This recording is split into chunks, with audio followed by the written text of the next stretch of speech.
Tomorrow, hundreds of people will lace up their sneakers and race to find a cure for rare cancers in Charlotte. Yes, they're raising money, participating in the 2018 Sarcoma Stomp.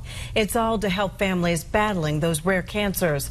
Eyewitness News anchor Brittany Johnson learned about the need for more research to save lives. I developed this pain in my shoulder. The pain Lieutenant Joe Johnson thought was a torn rotator cuff turned out to be cancer. It was heartbreaking. Obviously you have a lot of things going through your mind, like what's next. He said his doctors had several meetings and a lot of questions about how to treat his rare sarcoma. They just basically said they weren't sure. There was not a lot of research out there for this. All I could think about was my daughter. Sarcoma is a rare cancer found in connective tissue. Roughly 15,000 people are diagnosed each year. Half won't survive more than 5 years. I went in for surgery in April, and they took out a 6.9-pound sarcoma.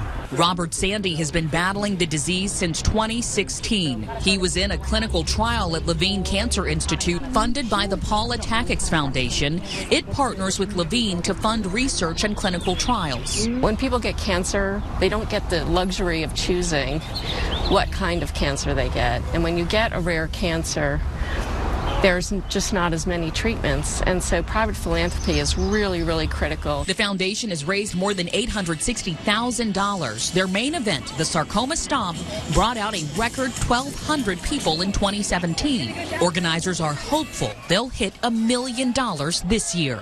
In York County, Brittany Johnson, Channel 9 Eyewitness News. A great effort, and the 7th annual Sarcoma Stomp 5K run, 3K walk is tomorrow at Christ Lutheran Church on Providence Road. The run starts at 8 a.m. Steve is hosting that, and we talk about this every year. This is a very near and dear story to your heart. Absolutely. My wife's brother had sarcoma back in 2010, and much like now, I mean, there were not a lot of alternatives, and to have something local, to have something in Charlotte, and you heard that there was a clinical trial in Charlotte. That's the money that's being raised here, so that it's bad enough to be sick, but to be sick and have to travel for treatment. The idea of this is to keep awareness up and also have more and more trials based in Charlotte. So anyone that knows my wife knows that she is definitely my better half, and she works her tail off every year along with everyone on the staff to make sure this is as good an event as possible, and I hope you can come out. Yeah. Every year they need to keep that money flowing in because unfortunately new cases are rising. Right. We have a record number of teams this year. Very excited for the event. Make a difference and save lives. A great day for it. Thanks, Steve.